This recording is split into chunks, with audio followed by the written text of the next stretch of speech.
Y durante la semana yo evaluaba este pasaje del Evangelio según Mateo y pensaba, Señor, ¿cómo enfocar esto para nosotros hoy en nuestra realidad como iglesia?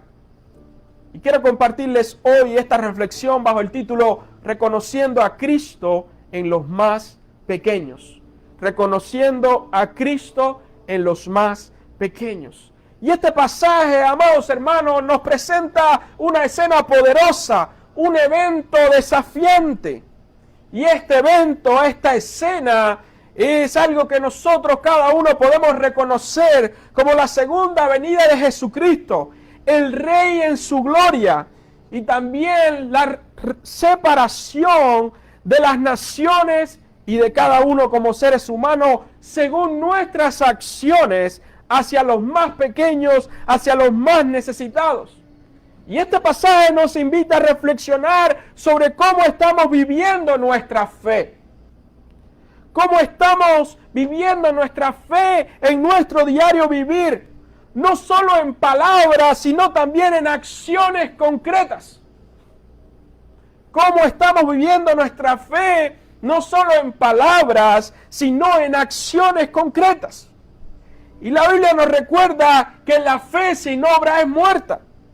Y si vamos a la carta del apóstol Santiago, ahí en el capítulo 2, versículos 14 al 26, encontramos algunos versículos que nos aclaran un poco hablando acerca de la fe y las obras.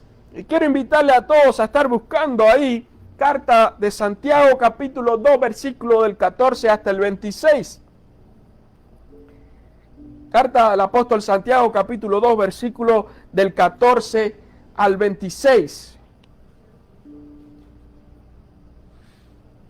Y dice, hermanos míos, ¿de qué aprovechará si alguno dice que tiene fe y no tiene obras? ¿Podrá la fe salvarle? Y si un hermano o una hermana están desnudos y tienen necesidad del mantenimiento de cada día, y alguno de vosotros le dice, id en paz, calentados y saciados, pero no le dais las cosas que son necesarias para el cuerpo, ¿de qué aprovecha? Así también la fe, si no tiene obras, es muerta en sí misma. Pero alguno dirá, tú tienes fe y yo tengo obras. Muéstrame tu fe sin tus obras y yo te mostraré mi fe por mis obras. ¿Tú crees que Dios es uno? Bien haces. También los demonios creen y tiemblan. Mas, ¿quieres saber, hombre vano, que la fe sin obra es muerta? ¿No fue justificado por las obras Abraham, nuestro padre, cuando ofreció a su hijo Isaac sobre el altar? ¿No es que la fe actuó juntamente con sus obras y que la fe se perfeccionó por las obras? Y se cumplió la escritura que dice, Abraham creyó a Dios y le fue contado por justicia. Y fue llamado amigo de Dios. Vosotros veis pues que el hombre es justificado por las obras y no solamente por la fe. Asimismo también Rahab la ramera no fue justificada por obras cuando recibió a los mensajeros y los envió por otro camino. Porque como el cuerpo sin espíritu está muerto, así también la fe sin obras es muerta. Y definitivamente, amados hermanos, el apóstol Santiago le escribía a una iglesia primitiva que comenzaba a crecer y necesitaba entender el fundamento de nuestra fe en el Señor Jesucristo. Y en la ley de Moisés era normal, como dice el versículo, honra a tu padre y a tu madre, y muchos habían malinterpretado esto y diciéndole, bueno, si le digo a mami, a papi, ve en paz, el Señor te proveerá, ya cumplí con ese mandamiento. Pero Jesús vino a cambiar todo eso y a comprometernos más profundamente en el sentido de nuestra fe y de honrar no solamente a nuestros padres, sino también honrar a los más pequeños a través de la fe. Y el apóstol Santiago refleja en esta explicación magnífica, magistral, simple, que sin la fe, sin las obras, es muerta. Y explica, si tú le dices a tu hermano que está necesitado, que está desnudo, que tiene hambre, ve en paz, Dios te va a proveer, pero no le provees tú teniendo contigo para su necesidad, ¿de qué aprovecha? tu fe está muerta. Y esta frase de la fe sin obra es muerta significa que una fe que no se manifiesta en acciones y obras concretas es una fe ineficaz y vacía. Y realmente es una realidad fuerte para enfrentar cuando nosotros profesamos nuestra fe. Pero si esa fe está sin obras concretas, es una fe ineficaz y vacía. Y venimos a convertirnos en hipócritas de la fe. Y es una palabra fuerte para nosotros hoy, para asimilarla.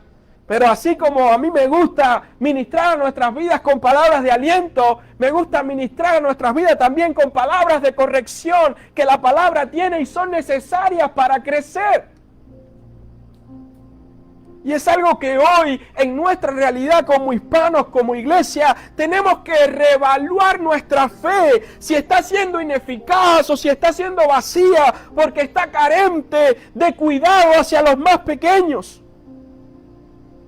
Y esto es una frase que me hace meditar. No es suficiente creer en Dios si no se traducen esas creencias en actos de amor, servicio y justicia.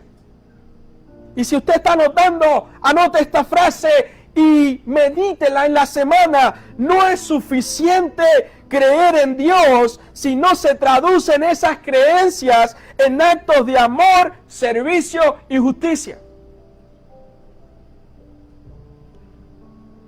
El apóstol Santiago en su carta, él revela la importancia de abordar la relación entre fe y obras.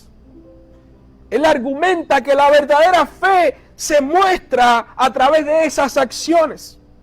Santiago no niega la importancia de la fe en sí en la salvación. De hecho, para poder ser salvos necesitamos creer, tener fe en que Cristo es nuestro único y suficiente Salvador. Pero enfatiza también que la fe genuina siempre va a producir obras. Por lo tanto, si nosotros profesamos nuestra fe, esa fe en sí va a producir obras por sí sola, porque vamos a sentir la necesidad de cuidar a otros como hemos sido cuidados. Vamos a sentir la necesidad de ser misericordiosos con otros, porque con nosotros hemos recibido misericordia. Santiago utiliza dos ejemplos que a mí me encantan en la Biblia, y es el de Abraham y Rahab, quienes demostraron su fe a través de sus acciones. Abraham ofreció a su hijo Isaac y Rahab ayudó a los espías israelitas. Y hay algo importante en esta fe, y es que esta fe reconoce que todo pacto de redención tiene que ser un pacto de sangre. Si vamos a Abraham, nos damos cuenta que Abraham iba a sacrificar a Isaac porque había una demanda de un pacto de sangre.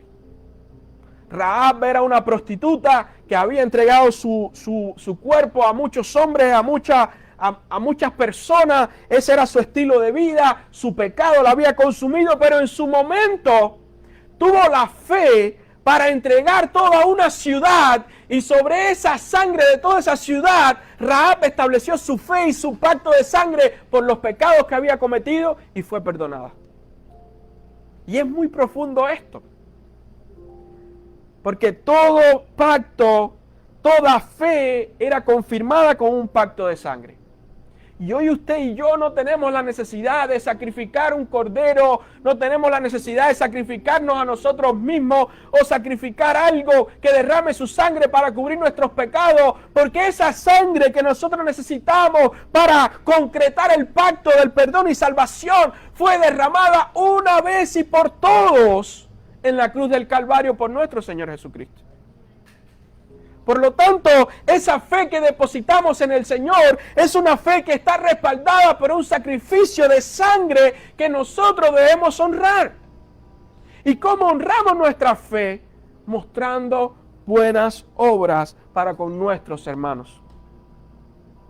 No somos salvos a través de las obras, somos salvos a través de la fe, pero la fe sin obra es muerta. Por lo tanto, una cosa tiene que ir de la mano con otra, y una produce la otra. ¿Cómo podemos decir que amamos al Señor al que no hemos visto y no somos capaces de amar a nuestro prójimo que podemos ver y podemos convivir? Y es una realidad que nos choca hoy como iglesia, específicamente en nuestra sociedad, donde muchas veces ni siquiera conocemos a nuestro vecino. Ni siquiera tenemos el tiempo suficiente para preocuparnos qué es lo que está pasando con el hermano que está a nuestro lado. Yo y Anella decía, oremos por los que están a nuestro lado porque no sabemos cuáles son los desafíos que están pasando. Y muchos de nosotros estamos lejos de nuestra familia. Y gracias a Dios hoy tenemos la posibilidad de hacer un FaceTime, hacer una videollamada y estamos conectados con nuestra familia. Pero aquellos que llegaron hace mucho más tiempo cuando no existía la videollamada, ustedes pueden saber y experimentar y contarnos cómo es el dolor de ni siquiera poder escuchar la voz de una familia durante muchos años. Muchos perdieron abuelos, muchos perdieron padres y no pudieron ni siquiera estar ahí. Y hoy, aunque nos hemos adaptado y aceptado ese dolor, todavía está en nuestros corazones. Por lo tanto, el poder mostrar acciones de amor hacia nuestro prójimo también sana nuestras heridas y nuestro corazón, porque nos sentimos útiles mostrando nuestra fe, mostrando a Cristo a través de nosotros. Porque cuando una persona tiene hambre o una persona necesita comida, necesita ropa, necesita una palabra de aliento, necesita un abrazo, esa persona no está pensando en venir a la iglesia, esa persona no está pensando en ser santo, esa persona necesita experimentar una realidad en su vida que choque y se dé cuenta de que Cristo está presente a través de nosotros. Y ahí nosotros tenemos la oportunidad de presentarnos como instrumentos de Cristo en la vida de esa persona. Usted no sabe cuánto puede cambiar usted dejándose usar en las manos del Señor para bendecir a otros, para darle un abrazo, para cuidar emocionalmente de otros, para cuidar financieramente de otros, para cuidar la necesidad de su hermano. Y va mucho más allá de nuestra realidad, pastor. Es que todos vivimos apretados de tiempo, de finanzas, sí, pero siempre hay algo que podemos ofrecer. Una llamada telefónica, mi hermano, no puedo estar ahí por tiempo, pero quiero que sepas que ahora mismo vamos a orar y vamos a clamar al Señor por tu necesidad, por tu situación. No importa la distancia que estemos, vamos a orar ahora mismo. Yo estoy preocupado por ti y quiero que sepas que estoy presente, aunque estoy lejos de ti. Hermano, te estoy pasando $20, no puedo pasarte más porque estamos bien cerrados con nuestro budget de esta semana, este mes, pero te voy a pasar $20 para que puedas comprar la medicina, para que puedas comprarle un almuerzo a los niños para la escuela, para que puedas estar pendiente. $20 no va a hacer la diferencia en nuestro presupuesto, pero sí va a hacer la diferencia en la vida de otra persona.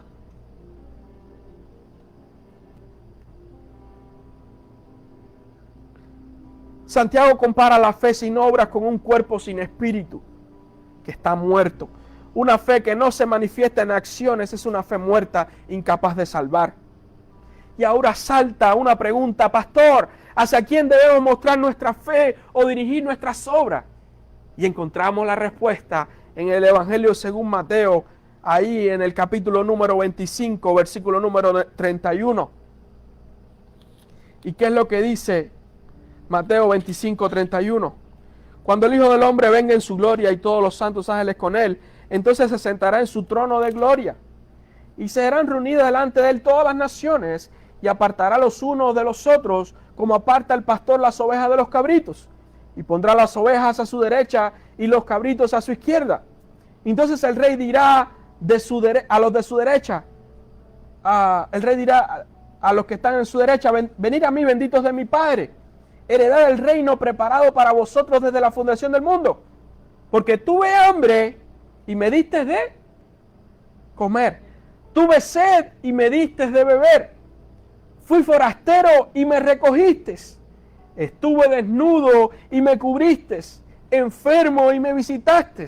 En la cárcel y viniste a mí. Entonces los justos le responderán diciendo, Señor, ¿cuándo te vimos hambriento y te sustentamos? ¿O sediento y te dimos de beber? ¿Y cuándo te vimos forastero, emigrante y te recogimos? ¿O desnudo y te cubrimos? ¿O cuándo te vimos enfermo en la cárcel y vinimos a ti? Y respondiendo el rey les dirá: de cierto os digo que en cuanto lo hiciste a uno de estos mis hermanos más pequeños, a mí lo hiciste. En cuanto lo hiciste a uno de estos mis hermanos más pequeños, a mí lo hiciste. La verdadera fe se refleja en nuestro trato hacia los demás, especialmente hacia los más pequeños, los más vulnerables. La separación en este capítulo no solamente es un juicio, sino que una oportunidad para medir nuestra fidelidad a Cristo en nuestras acciones diarias.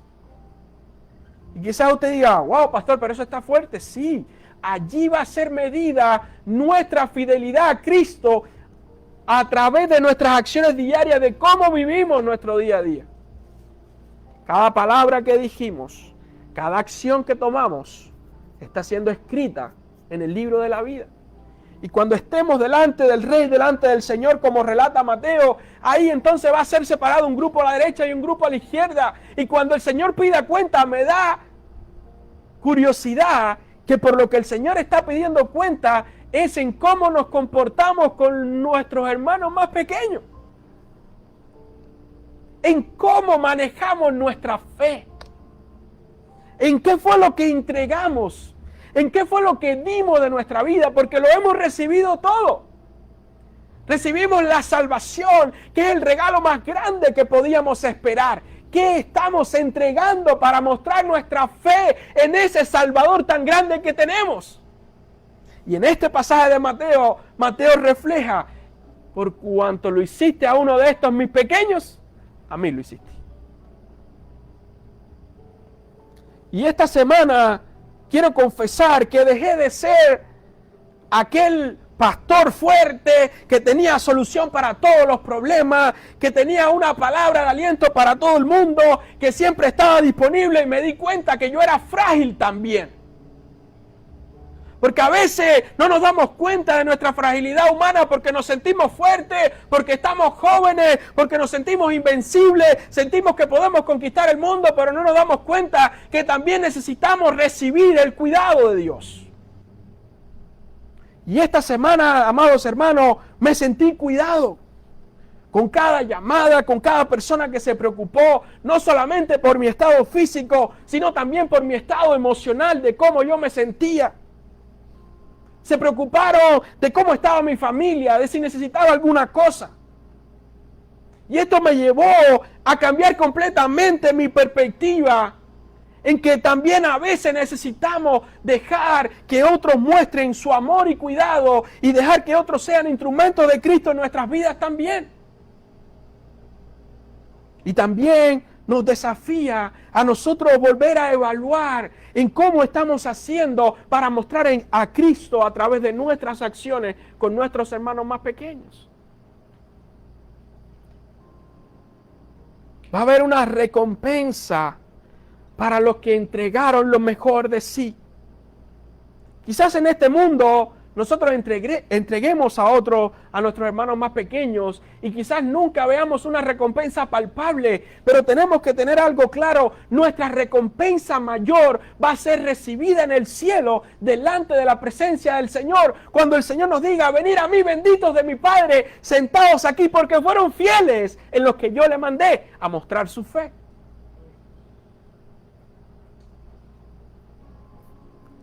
A los que vivieron en misericordia, el Rey les dirá: venid a mí, benditos de mi Padre, heredad del reino. Y la palabra en griego que usa para herencia se dice kleronomasate, que significa heredar, recibir como regalo una gran herencia. Y esa herencia está garantizada por la palabra de Dios, que no muda, que no cambia, para cada uno de nosotros, que mostremos misericordia hacia nuestros hermanos más pequeños en esta vida. Cada acción, por muy pequeña que sea, cada vaso de agua, por muy pequeño que sea, va a tener su recompensa en el cielo. Y a veces nos desanimamos un poco porque ayudamos, porque damos y esperamos gratitud de parte de las personas, pero no debemos esperar gratitud del ser humano, sino que tenemos que saber que nuestra recompensa, nuestro agradecimiento va a ser dado en el cielo por la persona más importante, nuestro Dios, el Rey de Reyes y Señor de Señores. Hoy se vive mucho en las redes sociales el ayudar a alguien y grabar un video. Y suben a internet y tienen miles de views, miles de vistas. Pero la Biblia dice, no sepa tu mano derecha lo que hizo tu mano izquierda. Haz todo lo que vayamos a hacer, hazlo en privado y tu Dios te recompensará en público. Y yo no sé si usted ha visto ahí cuando usted me manda un número de WhatsApp, me escribe por WhatsApp, o usted revisa mi perfil en WhatsApp, hay una frase que dice, el resultado de lo que somos en público es resultado de nuestra vida en lo privado con Dios. Lo que usted muestra en público es el resultado de lo que usted está lidiando con Dios en el interior y en lo privado. Y cuando nosotros expresamos misericordia, cuando nosotros expresamos nuestra fe en acciones de amor y cuidado, estamos expresando lo que hemos recibido en lo privado y en lo personal con nuestro Dios. Es porque usted y yo sabemos que hemos sido amados por encima de nuestras debilidades. Hemos sido amados por encima de nuestra vulnerabilidad como seres humanos. Hemos sido amados por encima de nuestro pecado. Y no lo merecíamos. Jesús explica que estas acciones de alimentar, de dar, de beber, acoger, vestir, visitar, son acciones hacia los más pequeños, hacia nuestros adelfos, nuestros hermanitos. La palabra griega para hermano más pequeño es adelfos, nuestros más pequeñitos, los que más necesitan. Yo no sé si usted, aquellos que son hermanos mayores, cuando éramos más niños, más adolescentes y teníamos hermanos pequeños, nosotros podíamos molestarlos, nosotros podíamos hacerle bromas pesadas, nosotros incluso podíamos darle una nalgada a nuestro hermano más pequeño, pero nadie más podía hacerlo porque en ese momento se activaba el nivel protección máxima de hermano mayor y éramos capaces de hacer cualquier cosa. Y es ese mismo instinto hoy que debe movernos hacia nuestros hermanos más pequeños, de cuando lo veamos en situaciones difíciles, ser empáticos y misericordiosos, porque nosotros hemos recibido esa empatía y misericordia de parte de Dios. Quizás usted diga, pastor, pero ¿en qué momento yo he recibido empatía? ¿En qué momento? Si yo he pasado momentos difíciles. Si en esta mañana yo le dijera, hermano, vamos a hacer un stop y un ejercicio mental. Regrese hacia atrás en su mente cuando usted quizás llegó a este país. Aquellas personas que en un momento clave de la vida se acercaron y quizás te dieron una pequeña ayuda que pasó desapercibido. Quizás llegaron en un momento de dificultad y compartieron algo contigo y pasó desapercibido. Fuiste agradecido en ese momento, pero pasó desapercibido. Hoy, 20, 15, 10 años después, tenemos la oportunidad de volver a hacer lo mismo. Pero pensando en esto, quiero decirles a ustedes que Dios proveyó cada persona que llegó a tu vida durante todos estos años hasta hoy. Llegó con algo para tu vida, llegó para suplir una necesidad, llegó aún con una palabra, con una oración. Fue un ángel, un emisario enviado por Dios para ese momento, porque Dios sabía que tú tenías una necesidad y Él cuidó de eso a través de una persona. Nosotros hemos tenido muchos ángeles en nuestra vida. Y siempre Rachel y yo conversamos de esto. Y desde que salimos hace casi ya 5 años de Cuba, primero a Brasil, después aquí, yo le digo a Rachel, ¿te acuerdas aquella vez cuando a fulano, aquel hermano de tal, llegó a la casa así, así? Fue un ángel en aquel momento. Y cuando hacemos un recuento, yo digo, Señor, cuán agradecido soy a ti porque mandaste tantos ángeles, aún personas que no son cristianos. Y recuerdo que cuando llegamos aquí a los Estados Unidos, yo no sé si yo le he hecho esa historia, nosotros llegamos y cuando llegamos a Miami, al aeropuerto, nos agarra nuestros pasaportes una oficial de migración, una mujer, una muchacha joven. Y ella revisa nuestros documentos y me dice, ¿usted viene de Brasil? Sí. ¿Cuál era su estatus migratorio en Brasil? Yo tenía una visa religiosa para mí, para mi familia por un año. Estábamos sirviendo y cada año se renovaba. Oh, yo creo que ustedes no son elegibles para entrar a los Estados Unidos porque ustedes tenían estatus migratorio en otro país y no aplican a esta categoría. Imagínense en ese momento decirme aquello. Ella obviamente no sabía que yo hablaba inglés y al lado de ella habían 3 oficiales más hombres. Y comenzaron a discutir en inglés y ella le decía a los oficiales, sí, él es cubano, pero no aplica para este beneficio, ni él ni su familia, porque tenían estatus en otro país. Y los otros oficiales decían, sí se aplica porque él es cubano. Y aunque su esposa fuera brasileña, por él, ellos pueden aplicar a este estatus. Y ella que no, y ellos que sí. Y ella dijo, finalmente le dijo a los demás, en mi opinión, él no aplica. Y el que estaba al lado de ella le dijo, pero a la de nosotros 3 sí, dame los pasaportes de ellos. Le quitó nuestros pasaportes a aquella oficial, ella salió, se fue, nunca más la vimos. Y en un momento a otro, el oficial parece que me vio tenso y me dice, tranquilo, todo está bien, bienvenido a los Estados Unidos de América. Gracias por estar aquí, mira, nosotros también somos cubanos, él es de Santa Clara, él es de La Habana y yo soy de Cienfuegos. Luego que salimos de ahí fue tanto el estrés que yo no asimilé, pero unos días después yo le decía al Señor, Señor, fueron 3 ángeles que pusiste ahí, que en ese momento yo estoy seguro que fueron 3 ángeles que tomaron posesión de aquellos hombres para permitir que nosotros entráramos a los Estados Unidos. Y si así me pongo a contar la historia, son muchas historias, pero lo que nos deja pensando, hermano, y quiero que usted piense, es que cada uno de nosotros, en la medida que caminamos en nuestra vida, hemos llegado hasta aquí porque Dios ha puesto otras personas que han sido ángeles para nosotros en un momento determinado. Y mi llamado en esta mañana es a que usted y yo también nos dispongamos en las manos del Señor para ser ángeles para otras personas, para nuestros hermanos más pequeños. Aquellos que viven su fe y que vivan su fe de verdaderamente una fe llena, que no esté vacía ni con falta de empatía, van a recibir la recompensa eterna y van a ser llamados por el Señor, venid a mí benditos de mi Padre. Pero también en esta escena no es solamente felicidad para todo el mundo, hay un juicio para un grupo de personas. Y ahí en el capítulo 25, versículo 40, versículo 41.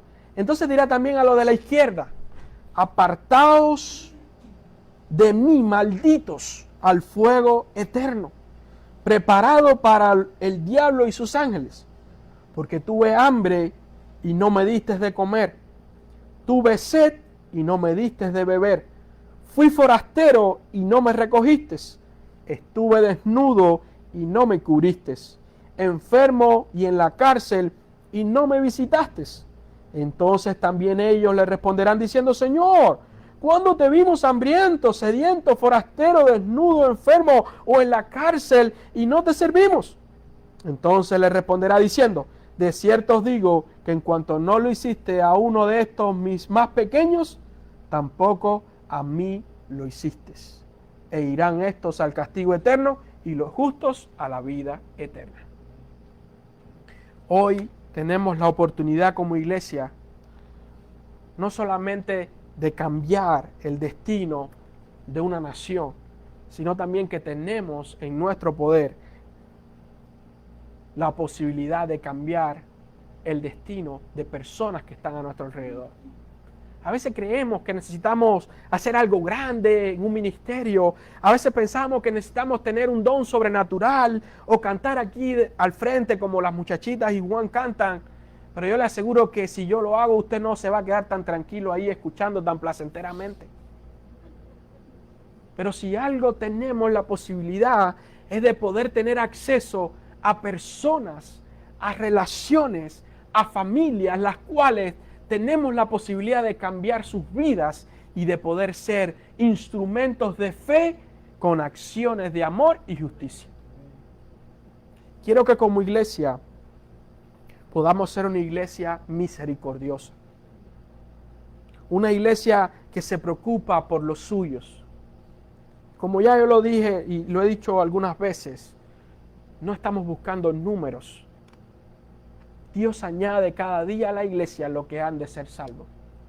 Pero sí estoy buscando cambiar vidas de las personas que están llegando y que están con nosotros.